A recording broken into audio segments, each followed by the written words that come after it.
तो आज से आपकी क्लासेज स्टार्ट हो रही हैं। ये लीगल एप्टीट्यूड की आपकी पहली क्लास है और आगे भी आपको क्लासेस मिलती रहेगी। हम थियोरेटिकल पोर्शन पढ़ेंगे, आफ्टर देन हम इससे रिलेटेड कुछ इसी सेशन में ही कुछ क्वेश्चंस करेंगे, इसके बाद कुछ एमसीक्यू क्वेश्चंस भी करेंगे। तो चलिए देखते हैं, नियम, विधि, कानून या फिर लॉ क्या होते हैं। ये चारों शब्द एक ही हैं। लॉ हम अंग्रेजी में बोलते हैं, विधि ये आपका क्या है, एक कानूनी शब्द है, ठीक है, और नियम जो है हम सामान्य भाषा में बोलते हैं। तो अब जानते हैं, सामान्य अर्थ में विधि नियम संहिता है, यानी कि अगर सामान्य अर्थ में बोला जाए, सामान्य तौर पे बोला जाए तो जो नियम, ठीक है, जो नियम निरंतर चलते आते हैं लोगों के द्वारा, जिसको वैध माना जाता है, वैलिड माना जाता है, उसे ही हम क्या बोलते हैं, नियम बोलते हैं, विधि बोलते हैं, कानून बोलते हैं। यानी कि जो ज़्यादा से ज़्यादा लोगों के द्वारा स्वीकार किया गया हो, ज़्यादा से ज़्यादा लोगों ने जिस नियम को क्या दिया हो, सम्मान दिया हो, वरीयता दी हो, वो नियम आगे चल के क्या हो जाता है, कानून हो जाता है। जैसे कि आप देखते होंगे कि हर घरों में क्या बोलते हैं लोग, जैसे बोलते हैं कि हमारे घर के कुछ कायदे कानून हैं, ठीक है, हमारे घर के कुछ नियम कानून हैं। तो कानून नियम, तो मैं ये नहीं बोली कि घर का कानून और जो आपके मतलब कि आपके जो आईपीसी, सीआरपीसी, ये सारे कानून आपको जो दिए गए हैं ये सेम है। पर कानून का मैं आपको समझाने की कोशिश कर रही हूँ कि कानून शब्द जो है, ठीक है, कानून शब्द जो है ये नियमों का परिवर्तित रूप है। यानी कि जो नियम एक समय से लगातार लोगों द्वारा क्या किए जाते हैं, अपना लिए जाते हैं और उससे ही वो क्या मानते हैं, सही मानते हैं, तो वही नियम आगे चल के क्या हो जाते हैं, कानून का रूप धारण कर लेते हैं। देखते हैं, यह मनुष्य की आचरण का सामान्य नियम है जो राज्य द्वारा स्वीकृत तथा लागू किए जाते हैं। यानी कि ये मनुष्य के व्यवहार पर निर्भर करता है, ये मनुष्य का व्यवहार ही है, ये मनुष्य का सामान्य व्यवहार ही है और जो राज्य द्वारा स्वीकार कर लिए जाते हैं। यानी कि राज्य के लोगों द्वारा जिस नियम को, जिस कानून को स्वीकार कर लिया जाए, लोगों ज़्यादा से ज़्यादा लोगों द्वारा जिस नियम कानून को स्वीकार कर लिया जाए और बाद में वही नियम चल के अन्य लोगों पर क्या कर दिया जाता है, लागू कर दिया जाता है। पहले क्या होता था कि मान लीजिए कि जैसे दहेज प्रथा, ठीक है, दहेज प्रथा के प्रति बहुत सारे कानून बनाए गए, बहुत सारी चीज़ें हैं, लेकिन दहेज प्रथा की शुरुआत आखिर में कैसे हुई। तो अगर आप देखें तो हमारे पूर्वज जो थे, हमारे जो राजा महाराजा थे या हमारे पूर्वज ही, ठीक है, तो वो जब अपनी बेटियों की शादी करते थे तो उनका क्या प्रोसेस होता था, वो उपहार में अपनी बेटियों को कुछ सामान देते थे। और उपहार का मतलब क्या होता है, खुशी से देना या फिर समर्थन वस्तुएं देना, यानी कि उनको समर्थन देना, क्योंकि शादी करके लड़की जो है अपने घर से किसी अन्य घर को जा रही है तो पता नहीं वहाँ पे उसकी क्या व्यथा होगी, क्या स्थिति होगी। तो हम कुछ समर्थन की वस्तुएं अगर उसे देंगे तो वो वहाँ पे अपना जीवन यापन आसानी से कर पाएगी। लेकिन होता क्या है कि बाद में यही नियम आगे चल कर के लोगों द्वारा गलत तरीके से अपना लिया गया। जो पहले उपहार में लोग माता पिता अपनी बच्चियों को देते थे, अब वो क्या होने लगा, अब वो डिमांड होने लगा। और जहाँ पे डिमांड होने लगे तो वो चीज़ें आपके उपहार में नहीं आती हैं। तो ये क्या हो गई, ये एक कुप्रथा हो गई। दहेज क्या हो गया, एक कुप्रथा हो गया। पहले वो क्या था, जब माता पिता अपने स्वीकृति से, अपने मन से, अपने सिद्धांत से अपनी बच्चियों को, अपने दामाद को या किसी को खुश होकर के देते थे तो वो क्या था, उपहार था। लेकिन जब वो ज़बरदस्ती ऑर्डर दे के या फिर डिमांड करके वो चीज़ें मांगी जाने लगी तो वो क्या हो गया, वो क्या हो गई, कुप्रथाएं हो गई। तो समाज में ऐसे बहुत सारे नियम होते हैं जो समय के साथ कुप्रथा का रूप ले लेते हैं, रूढ़िगत होते हैं, और कुछ नियम ऐसे होते हैं जो आगे चल कर के क्या होते हैं, विधि या कानून का रूप ले लेते हैं। यानी कि नियम वो जो मनुष्य के सही व्यवहार के लिए बनाए गए हों। अगर कोई गलत व्यवहार करता है तो वहाँ पर दंड का प्रावधान किया जाता है, इसे ही हम कानून कहते हैं। यानी कि मनुष्य का वह सामान्य व्यवहार, ठीक है, जिसे समाज द्वारा स्वीकृत किया जाए, और यदि वो गलत व्यवहार करता है तो वहाँ पे दंड का प्रावधान हो, यही क्या होगा, आपका कानून कहलाएगा। यहाँ इतनी सारी बातें आई थिंक आप लोगों को समझ में आ गई होगी। एक बार मैं फिर से इसको पढ़ के बता देती हूँ। सामान्य अर्थ में विधि, नियम, संहिता है, यह मनुष्य के आचरण की सामान्य नियम है जो राज्य द्वारा स्वीकृत तथा लागू किए जाते हैं, जिनका पालन करना अनिवार्य होता है। इन नियमों का पालन न करने पर न्यायपालिका में दंड का विधान है। यानी कि कोई भी मनुष्य यदि सामान्य व्यवहार नहीं करता है और उससे हटके कुछ लोगों को क्षति या हानि पहुंचाता है तो न्यायपालिका में उसे दंड का प्रावधान किया गया है। चलिए आगे देखते हैं। विधि को किन आधारों पर अपनाया गया है? विधि की शाखाएं क्या हैं? क्लासिफिकेशंस ऑफ लॉ, विधि के वर्गीकरण। विधि के वर्गीकरण की अगर बात की जाए तो सर जॉन सामंड ने विधि को 8 भागों में विभाजित किया है। ये 8 भाग कौन कौन से हैं? आदेशिक विधि, यानी कि आदेशिक विधि मतलब क्या हो गया? आदेश दे करके, ऑर्डर दे करके किसी काम को करवाना। ठीक है। ईश्वरीय विधि, जो मतलब कुछ विधि ऐसे होते हैं जिसमें हम बोलते हैं कि भाई ये ईश्वर की मर्जी से हुआ है, ये तो भगवान की विधा है, ये भगवान का रीत है, ये भगवान का नियम है, मतलब ईश्वर की मर्जी है, ये ऊपर वाले की मर्जी है। तो इस प्रकार से ये आदेशिक विधि का मतलब, आदेशिक विधि में 2 विधियां हैं, एक है आपका ईश्वरीय विधि और दूसरा है मानवीय विधि। ये मानवीय ईश्वरीय विधि तो समझ गए, यानी कि कुछ कुदरत के बनाए हुए नियम हैं जिन्हें हम खंडित नहीं कर सकते और उसके विरुद्ध जब भी कोई जाता है तो उसको दंड दिया जाता है। फिर आता है मानवीय विधि। मानवीय विधि भी आदेशिक विधि का एक पार्ट है। मानवीय विधि मतलब लोगों द्वारा जो नियम बनाए गए हैं उनका अगर कोई उल्लंघन करता है तो वहाँ पे दंड का प्रावधान किया गया है, इसे ही हम मानवीय विधि कहते हैं। भौतिक विधि या वैज्ञानिक विधि, दूसरा हो जाएगा प्रयोगात्मक विधि, प्राकृतिक और नैतिक विधि, परंपरागत विधि, प्रथागत विधि। प्रथागत जैसे कि मैंने बताया कि दहेज प्रथा, और या फिर प्रथागत या रूढ़िगत विधि बोलते हैं, जिनमें कुछ व्याधियां पाई जाती हैं, कमियां पाई जाती हैं, जो नियम कानून समय के साथ परिवर्तित हो जाते हैं और एक भयंकर रूप ले लेते हैं। ठीक है, परिवर्तित रूप ले लेते हैं, उसे ही हम प्रथागत या फिर रूढ़िगत विधि कहते हैं। अंतर्राष्ट्रीय विधि, अंतर्राष्ट्रीय विधि आपके 2 प्रकार के हैं, एक सार्वजनिक अंतर्राष्ट्रीय विधि है, एक निजी अंतर्राष्ट्रीय विधि है। इसके बाद हम जानते हैं सिविल लॉ।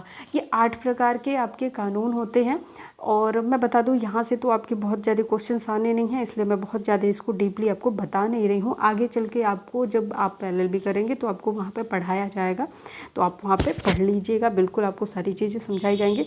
बट मैं यहाँ पे आपको, चूँकि इस चीज़ से मतलब नहीं है लेकिन फिर भी एक बेसिक नॉलेज आपको होना ज़रूरी है, इसलिए मैं आपको ये सारी चीज़ें बता रही हूँ। लेकिन इस टॉपिक से 2 से 3 क्वेश्चन आपको मिलेंगे। आगे की वीडियो आप कंटिन्यू देखिए, मैं उसमें बताऊँगी आपको। चलिए विधि आयोग की बात करते हैं। तो विधि आयोग की स्थापना कैसे हुई और विधि आयोग क्या चीज़ है, यहाँ से एक क्वेश्चन आपसे निश्चित तौर पे पूछा जाता है। आगे मैं क्वेश्चन कराऊंगी, फिलहाल में हम लोग जान लेते हैं कि विधि आयोग से संबंधित एक क्वेश्चन इस तरीके से पूछा जा सकता है कि विधि आयोग किस प्रकार का संस्था है। ठीक है, विधि आयोग क्या संवैधानिक संस्था है या गैर कानूनी संस्था है। ठीक है, तो यहाँ पे हम जानते हैं भारत का विधि आयोग एक गैर वैधानिक परामर्शदायी निकाय है। परामर्श देने का मतलब क्या होता है? राय देना, मतलब कि सही दिशा निर्देश देना। ठीक है, ये संवैधानिक संस्था नहीं है, ये एक गैर वैधानिक परामर्शदायी निकाय है। निकाय मतलब संस्था है। इसका गठन समय समय पर केंद्र सरकार के आदेश द्वारा एक निश्चित कार्यकाल के लिए किया जाता है। सामान्यतः जब यह आयोग बना था, ठीक है, सामान्यतः जब यह आयोग बना था तो उस समय यह निर्धारित हुआ था कि प्रत्येक 3 साल पे, ठीक है, प्रत्येक 3 साल पे नया विधि आयोग बनेगा और उसका एक अध्यक्ष होगा और अन्य सदस्य होंगे। लेकिन वर्तमान समय में कुछ मतलब इसमें भी कुछ चेंजेज हुए हैं, आगे मैं वीडियो में आपको बताऊंगी। तो यहाँ से एक क्वेश्चन पूछा जा सकता है, भारत का विधि आयोग किस प्रकार का है? तो भारत का विधि आयोग क्या है? ये गैर वैधानिक संस्था है। याद रखिएगा, संवैधानिक संस्था नहीं है, ये गैर वैधानिक संस्था है जिसका काम क्या है? परामर्श देना। जिसका काम क्या है? परामर्श देना। इसका कार्यकाल कितने वर्षों के लिए होता है? तो 3 वर्षों के लिए होता है। भारत में प्रथम विधि आयोग का गठन 1834 में लॉर्ड मैकाले की अध्यक्षता में तत्कालिक वायसराय लॉर्ड विलियम बेंटिक ने की थी। अब यहाँ से आपसे 3 क्वेश्चन बन सकते हैं क्या क्या बन सकता है कि प्रथम विधि आयोग का गठन कब किया गया था। प्रथम विधि आयोग का गठन हुआ था 1834 में, लॉर्ड मैकाले की अध्यक्षता में हुआ था। तो भारतीय विधि आयोग की स्थापना किसकी उपस्थिति में की गई थी, तो भारतीय विधि आयोग की स्थापना की गई थी लॉर्ड मैकाले की उपस्थिति में। जब भारतीय विधि आयोग बना था तो देश का वायसराय कौन था, तो उस समय भारत का वायसराय कौन था, लॉर्ड विलियम बेटिक था। तो ये 3 क्वेश्चंस आपसे बनते हैं यहाँ पे, और ये तीनों क्वेश्चन आप लोग नोट कर लेंगे। स्वतंत्रता के पश्चात 1955 में MC सीतलवाड़ा की अध्यक्षता में प्रथम विधि आयोग का गठन किया गया। चौथा क्वेश्चन नोट करेंगे कि प्रथम विधि आयोग के अध्यक्ष कौन थे, तो प्रथम विधि आयोग के अध्यक्ष थे MC सीतलवाड़ा। MC सीतलवाड़ा क्या थे, प्रथम भारतीय विधि आयोग के अध्यक्ष थे, और ये विधि आयोग स्वतंत्र भारत का था जो कि बना था 1955 में। कब बना था, 1955 में बना था, और इसके प्रथम भारतीय अध्यक्ष कौन थे, MC सीतलवाड़ा। ठीक है, अब इसके बाद जानते हैं कि ब्रिटिश शासन के दौरान 19वीं शताब्दी में 4 विधि आयोग गठित किए गए थे, यानी कि 1834 से लेकर के 1850 के बीच तक, 1855 तक जो है आपके सिर्फ और सिर्फ 4 विधि आयोग बनाए गए थे, यानी कि सिर्फ 4 बार ही विधि आयोग की गठन की गई थी। और यह निश्चित किया गया था कि विधि आयोग का जो गठन किया जा रहा है तब तक इसमें परिवर्तन नहीं किया जाएगा जब तक कि यह ना अनुभूति हो कि इसमें किसी भी प्रकार के संशोधन की आवश्यकता है या फिर इसे रद्द करने की आवश्यकता है। जब ऐसा लगेगा कि भारतीय विधि आयोग जो बनी है इसमें किसी भी प्रकार की संशोधन की आवश्यकता है या फिर इसे टालने की आवश्यकता है, तो ऐसी दशा में क्या करना पड़ेगा, हमें दूसरी विधि आयोग की स्थापना करनी पड़ेगी। तो जब समय के अनुसार इसमें ब्रिटिशर्स को लगा कि अब परिवर्तन की आवश्यकता है, तो उस हिसाब से इन लोगों ने 4 बार विधि आयोग बनाया। इसके बाद जो है क्या हुआ कि हमारा देश स्वतंत्र हुआ, तो प्रत्येक 3 वर्षों पे हम लोगों ने बार बार क्या किया, विधि आयोग का गठन किया। अब तक लगभग 22 बार हम विधि आयोग का गठन कर चुके हैं, उसके विषय में भी हम डिटेल में पढ़ेंगे। और फिलहाल अभी 22वें विधि आयोग पे कुछ चर्चाएं हैं, क्योंकि अभी भी यहाँ पे 22वें विधि आयोग में हमारे अध्यक्ष का पद और जो भी अन्य सदस्य हैं विधि आयोग के, उनके पद जो हैं रिक्त हैं, क्योंकि इसका कैबिनेट तो नियुक्त कर लिया गया है लेकिन अभी इसके सदस्य नियुक्त नहीं किए गए हैं।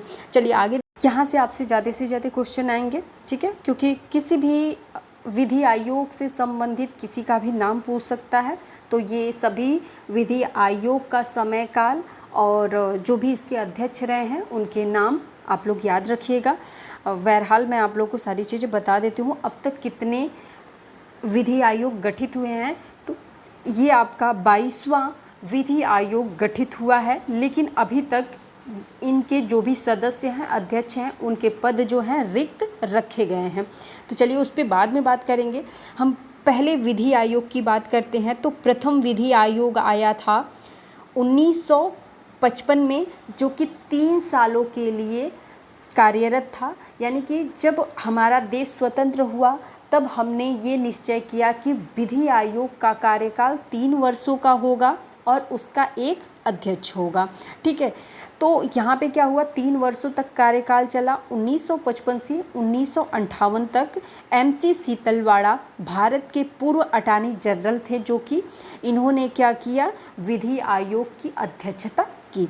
दूसरे विधि आयोग के अध्यक्ष की अगर बात की जाए तो दूसरा विधि आयोग का कार्यकाल रहा 58 से 61 तक, 3 वर्षों के लिए, और ये थे V वेंकटरामा अय्यर। ठीक है, ये भी आपके न्यायमूर्ति थे, यानी कि जज रह चुके थे। इसके बाद हम अगले विधि आयोग के विषय में जानते हैं। तीसरा विधि आयोग था 61 से लेके 64 तक। ठीक है, 1961 से 1964 तक, यानी कि हमारा विधि आयोग 3 वर्षों के लिए कार्यरत रहता है। एक चीज़ जान लीजिए कि विधि आयोग का कार्यकाल कितने वर्षों के लिए होता है, अगर क्वेश्चन आ गया तो 3 वर्षों के लिए होता है। ठीक है, आगे देखते हैं कि तीसरे विधि आयोग के अध्यक्ष कौन थे। तो तीसरे विधि आयोग के अध्यक्ष थे न्यायमूर्ति जे.एल. कपूर। जे.एल. कपूर थे तीसरे विधि आयोग के अध्यक्ष। चौथे विधि आयोग के अध्यक्ष कौन थे, तो जे.एल. कपूर ही थे चौथे विधि आयोग के अध्यक्ष भी। और चौथे विधि आयोग का जो कार्यकाल रहा है वो 64 से 68 तक रहा है, ये 4 वर्षों तक चला है। ठीक है, इसके बाद पांचवा विधि आयोग बना था 68 से 71 के लिए, यानी कि 1968 से 1971 के लिए, जिसके अध्यक्ष रहे हैं श्री के सुंदरम। ठीक है, ये सारे नाम आप लोग को जानना इम्पॉर्टेंट है, तो इसलिए सारे नाम जान लीजिएगा।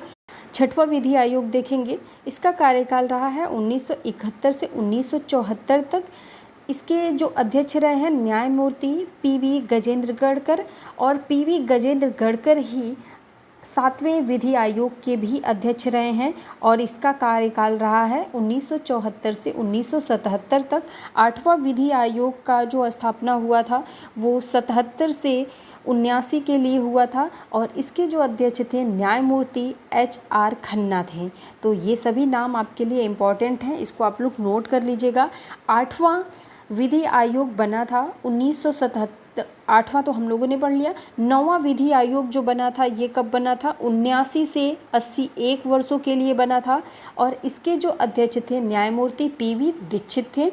10वें विधि आयोग की अगर बात की जाए तो 10वां विधि आयोग 1981 से 1985 तक चला था, और इसके जो अध्यक्ष थे वो न्यायमूर्ति के मैथ्यू थे। इसके बाद 11वां विधि आयोग 1885 से 1888 तक चला था, और इसके जो अध्यक्ष थे वो न्यायमूर्ति डी.ए. देसाई थे। 12वां विधि आयोग 1988 से 1991 तक चला था, इसके अध्यक्ष थे न्यायमूर्ति एम.पी. ठक्कर। 13वें विधि आयोग के अध्यक्ष थे न्यायमूर्ति के.एन. सिंह, और इसका कार्यकाल रहा 1991 से लेकर के 1994 तक। 14वां विधि आयोग देखेंगे, 14वां विधि आयोग के अध्यक्ष थे न्यायमूर्ति के जयचंद्र रेड्डी, और इसका कार्यकाल था 1995 से 1997 तक। 15वां विधि आयोग की स्थापना हुई थी 1997 से 2000 के लिए, 3 वर्षों के लिए, और इसके अध्यक्ष थे बी.पी. जीवन रेड्डी। 16वें विधि आयोग का जो कार्यकाल था 2000 से 2001 के लिए हुआ था, और इसके भी जो अध्यक्ष थे वो कौन थे, बी.पी. जीवन रेड्डी थे। और 2002 में 2003 में न्यायमूर्ति एम. जगन्नाथन राव एक वर्ष के लिए क्या हुए थे, विधि आयोग के अध्यक्ष चुने गए थे। इसके बाद 17वां विधि आयोग जो बनाया गया था उसका कार्यकाल रहा 2003 से 2006 के लिए, और इसके जो अध्यक्ष थे वो न्यायमूर्ति एम. जगन्नाथन थे। ठीक है, तो ये सभी चीज़ें आपके लिए बहुत ही ज़्यादा महत्वपूर्ण है। इस टॉपिक से एक क्वेश्चन आपसे पूछा जाना है, जहाँ से जो भी क्वेश्चन पूछा जाना है मैंने आपको सारी चीज़ें बता दी है। अब 18वें विधि आयोग के विषय में जान लेते हैं। तो 18वां विधि आयोग जो है आपका 2006 से 2009 के लिए कार्यरत था, और इसके जो अध्यक्ष थे वो ए.आर. लक्ष्मणन थे।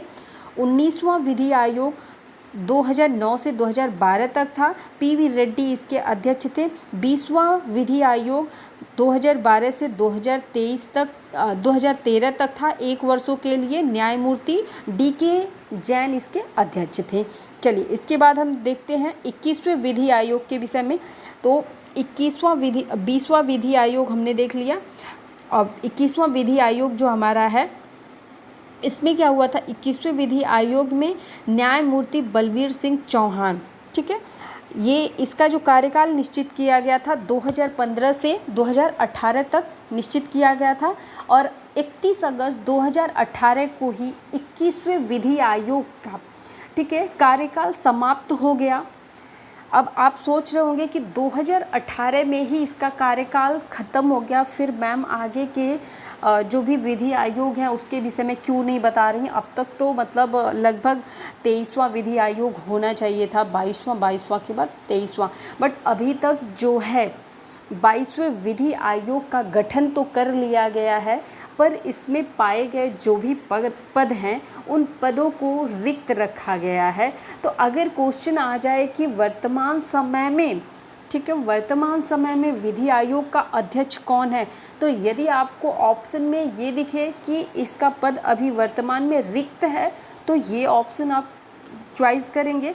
लेकिन यदि आपको न्यायमूर्ति बलवीर सिंह चौहान दिख जाते हैं तो आप उसको क्या कर सकते हैं, उसे चॉइस कर सकते हैं। लेकिन इतना ध्यान रखिएगा कि इनका कार्यकाल समाप्त कर दिया गया है, क्योंकि ये 21वें विधि आयोग के अध्यक्ष थे। लेकिन हो सकता है कभी कभी क्वेश्चन में गड़बड़ी आ जाती है या जो भी चीज़ें हैं, तो फिलहाल अभी इनका पद जो है रिक्त है। 22वें विधि आयोग का गठन तो किया गया है, पर इसमें पाए जाने वाले सभी पदों को रिक्त रखा गया है। तो अभी तक अगर बात की जाए कितने विधि आयोगों का भारत में गठन किया गया है, तो 22 विधि आयोगों का गठन किया गया है और ये अभी जो है कार्यरत है पूरी तरीके से। 22वां विधि आयोग ये पूरी तरीके से संपूर्ण नहीं है, और 21वां विधि आयोग की अगर बात की जाए तो वो पूरी तरीके से जो था सफल रहा है। इसके बाद हम इससे संबंधित कुछ क्वेश्चंस देख लेते हैं इस टॉपिक से। क्या विधि आयोग एक वैधानिक निकाय है? मैंने आपसे बोला था कि मैं आपसे इससे संबंधित कुछ क्वेश्चन कराऊंगी। तो क्या विधि आयोग एक वैधानिक निकाय है? तो इसका ऑप्शन आपका होना चाहिए नहीं, विधि आयोग एक वैधानिक निकाय नहीं है। ठीक है, यह एक कार्यकारी निकाय है, यानी कि यह एक परामर्श दाता निकाय है या फिर ये एक कार्यकारी निकाय है। भारतीय दंड संहिता किसने लिखी? भारतीय दंड संहिता किसने लिखी? ठीक है, तो प्रथम विधि आयोग की सिफारिश के आधार पर 1870 में आईपीसी का मसौदा तैयार किया गया था। मसौदा आयोग द्वारा लॉर्ड मैकाले की अध्यक्षता में तैयार किया गया था। तो पहली बार जब आईपीसी 1860 में लिखी गई थी, ठीक है, तो किसकी अध्यक्षता में लिखी गई थी? तो लॉर्ड मैकाले की अध्यक्षता में लिखी गई थी। ये क्वेश्चन आपका पूछा हुआ क्वेश्चन है, ये क्वेश्चन आपका पूछा हुआ क्वेश्चन है, तो इसको बिल्कुल भी आप लोग लिख लीजिएगा कि आईपीसी, पहली बात तो ये कि आईपीसी की स्थापना कब हुई थी, आईपीसी कब बना था? तो आईपीसी 1860 में बना था। कभी कभी आप बुक पे भी देखते होंगे आईपीसी 1860 ऐसे लिखा होता है। तो आईपीसी 1860 में बना था। किसकी अध्यक्षता में बना था? तो लॉर्ड मैकाले की अध्यक्षता में बना था। 21वें विधि आयोग के अध्यक्ष कौन है? तो 21वें विधि आयोग के अध्यक्ष थे बलवीर सिंह चौहान। बलवीर सिंह चौहान 22वें विधि आयोग के अध्यक्ष कौन है? तो अभी ये क्या है, यह पद जो है रिक्त है वर्तमान में। तो आगे जब भी इससे रिलेटेड यदि कोई मतलब कि नियुक्त किया जाता है तो आपको अपडेट किया जाएगा। बहरहाल अभी ये पद जो है वर्तमान में रिक्त है। विधि आयोग क्या है? तो एक बार आप लोग इस पे सोचें कि विधि आयोग क्या है और खुद से अपना जो भी आंसर है सोच करके कमेंट करें। ऑप्शन ए है संवैधानिक निकाय, गैर संवैधानिक निकाय। ऑप्शन सी है संवैधानिक और गैर संवैधानिक निकाय दोनों है। ऑप्शन डी है राष्ट्रपति समर्थित निकाय है, यानी कि राष्ट्रपति के निर्देश पे चलता है। तो यहाँ पे ऑप्शन में जो भी दिए गए ऑप्शंस है, ठीक है, जैसे संवैधानिक निकाय तो ये है नहीं, क्योंकि विधि की बात की जा रही है, तो विधि क्या है, संवैधानिक निकाय नहीं है। तो इसलिए ये ऑप्शन तो गलत हो जाएगा और ऑप्शन सी भी गलत हो जाएगा, क्योंकि ऑप्शन ए सही नहीं है और ऑप्शन डी भी सही नहीं है, क्योंकि ये राष्ट्रपति के द्वारा संचालित नहीं होता है।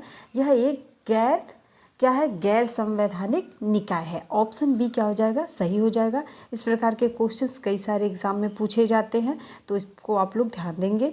अगला क्वेश्चन है, विधि आयोग के प्रथम अध्यक्ष कौन थे? कल मैंने इस क्वेश्चन को बताया भी था कि इस तरीके से क्वेश्चंस आ सकता है। ये क्वेश्चन काफ़ी इंपॉर्टेंट है आप लोगों के लिए। फिर भी चलिए देख लेते हैं, विधि आयोग के प्रथम अध्यक्ष कौन थे?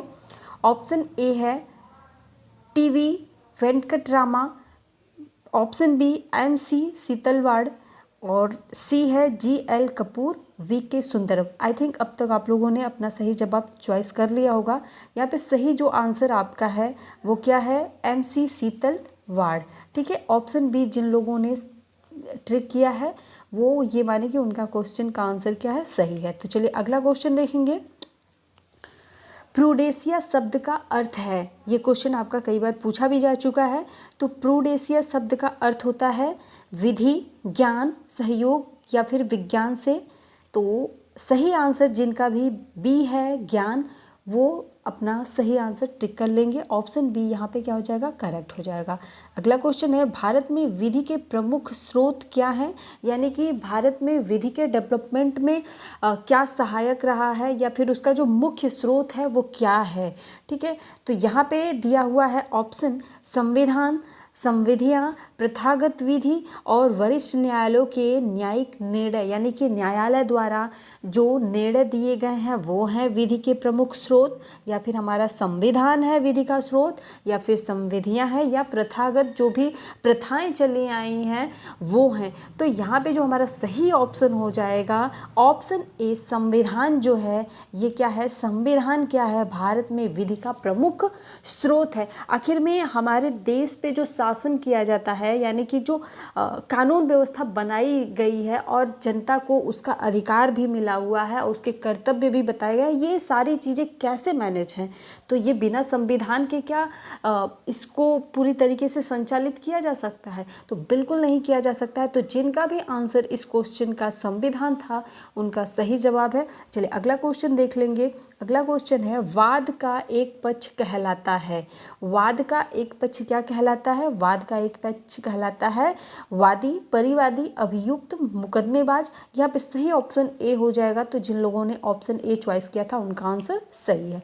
चलिए अगला क्वेश्चन देखेंगे, विधि शास्त्र क्या है।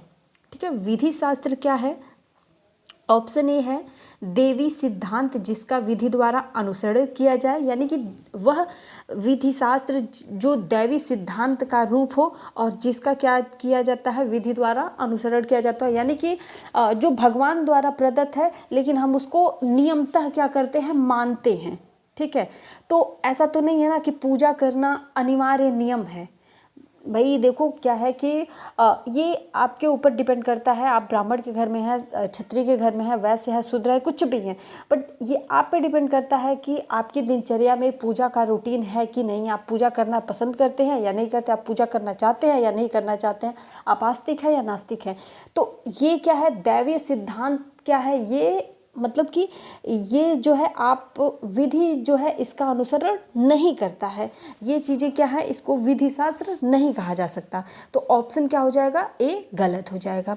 इसके बाद ऑप्शन सी है पुराने निर्णयों का अध्ययन। तो पुराने निर्णय तो पुराने तथ्यों के साथ में दफन हो गए, तो वो तो विधि शास्त्र का जो भी अनुसरण हुआ, जो भी कंपोनेंट्स हुए वो नहीं हुए।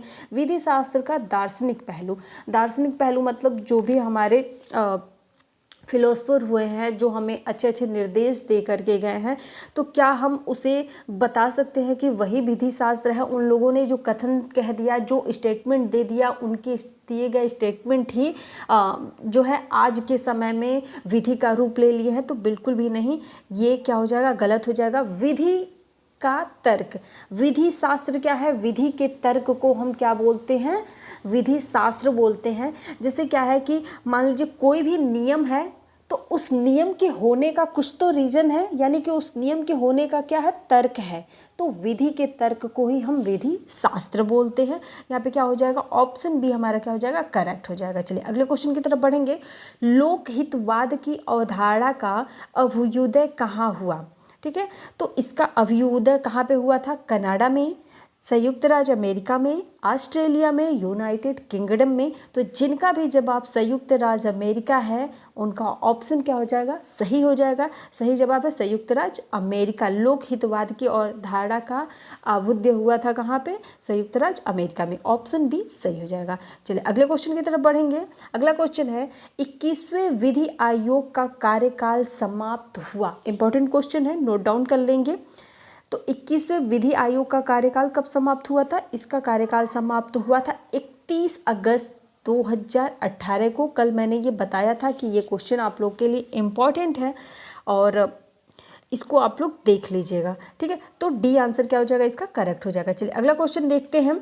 अंतर्राष्ट्रीय विधि का जनक किसे कहा जाता है। अंतर्राष्ट्रीय विधि शास्त्र का जनक किसे कहा जाता है, इंपॉर्टेंट क्वेश्चन है। ऑप्शन ए है अरस्तु, ऑप्शन बी सिंगल, और ऑप्शन सी है ग्रोटियस, ऑप्शन डी है इनमें से कोई नहीं। तो यहाँ पे सही जवाब है ग्रोटियस। तो जिन लोगों ने ग्रोटियस को चॉइस किया था उनका आंसर क्या है, सही है। चलिए अगले क्वेश्चन की तरफ बढ़ेंगे। निम्नलिखित में से कौन एक सिविल लॉ की श्रेणी में नहीं आता है?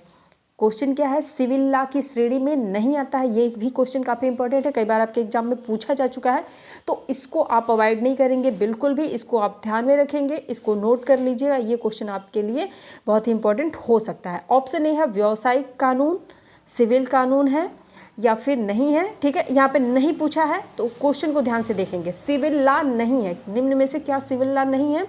ऑप्शन एक कह रहा है कि व्यावसायिक कानून सिविल लॉ नहीं है। ऑप्शन बी कह रहा है औद्योगिक कानून सिविल लॉ नहीं है। ऑप्शन सी है भारतीय दंड संहिता सिविल कानून नहीं है। और ऑप्शन डी है भागीदारी अधिनियम सिविल कानून नहीं है।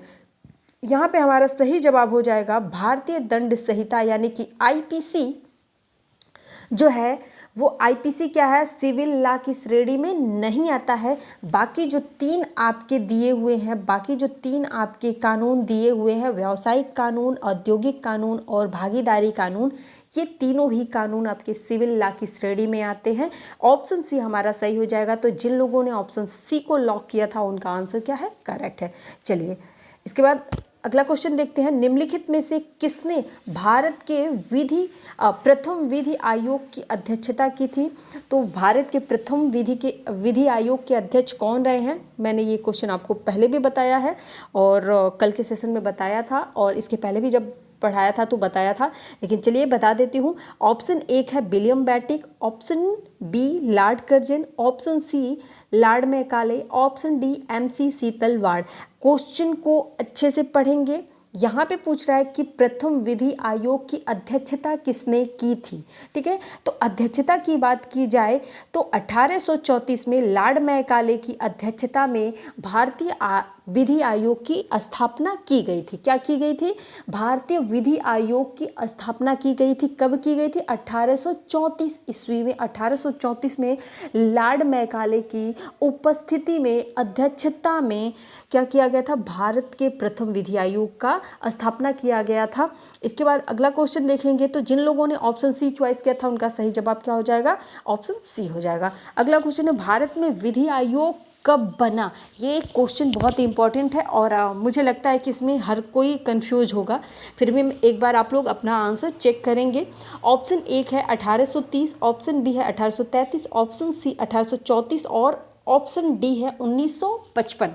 ठीक है, तो यहाँ पे जिन लोगों ने ऑप्शन डी को चॉइस किया है उनका आंसर है सही। अब आप लोग थोड़े से कंफ्यूज हो गए होंगे कि मैम आप अभी तुरंत बताइए 1834 में स्थापित हुआ था, तो फिर 1855 को आपने कैसे बता दिया? तो चलिए मैं आपका कंफ्यूजन दूर कर देती हूँ कि 1834 में लॉर्ड मैकाले की उपस्थिति में, 1834 में लॉर्ड मैकाले की उपस्थिति में भारत के विधि आयोग की स्थापना की गई थी। ठीक है, लेकिन प्रथम विधि आयोग जो कार्यरत हुआ था, ठीक है, भारत में यानी कि स्वतंत्र भारत की बात की जा रही है, तो भारत में विधि आयोग कब बना था? तो भारत में विधि आयोग बना था 1955 में। ठीक है, और 1955 एक और लॉ के लिए इम्पॉर्टेंट है, हिंदू विवाह अधिनियम के लिए ये इम्पॉर्टेंट है। हिंदू विवाह अधिनियम भी 1955 में आया था, तो इसलिए ये क्या है, इसके लिए भी इम्पॉर्टेंट है। तो इसको भी आप लोग नोट कर लीजिएगा क्योंकि ये क्वेश्चन भी आपसे कई बार पूछा गया है, हिंदू विवाह अधिनियम। और यहाँ पे अगर बात की जाए तो जब भी आपसे क्वेश्चन पूछा जाएगा कि भारत में विधि आयोग की स्थापना कब की गई थी, 1834। जब आपसे विधि आयोग की स्थापना की बात की जाए तो 1834 कहेंगे। और जब आपसे पूछा जाए कि भारत में विधि आयोग कब बना था, ठीक है, यानी कि उसके संचालित होने की बात की जा रही है, प्रथम विधि, यानी कि अब तक कुल 22 विधि आयोग बने हैं। ठीक है, और ये कब से बनने स्टार्ट हुए हैं? तो 1955 से बनने स्टार्ट हुए हैं और 1955 में ही प्रथम विधि आयोग बना था, जिसके अध्यक्ष थे MC शीतलवाड़। MC शीतलवाड़ प्रथम विधि आयोग के अध्यक्ष थे। तो यदि आज का सेशन समझ में आया हो, पसंद आया हो तो वीडियो को लाइक और कमेंट करिएगा जो भी चीज़ें आपको समझ में नहीं आई हैं, और वीडियो को अधिक से अधिक शेयर करिएगा। और भी जो भी आपके दोस्त या फिर आपके कलीग होंगे जिनको आप चाहते हैं कि ये सारी नॉलेज उनको होनी चाहिए, उन तक आप इस वीडियो को पहुंचाइएगा। वीडियो देखने के लिए धन्यवाद।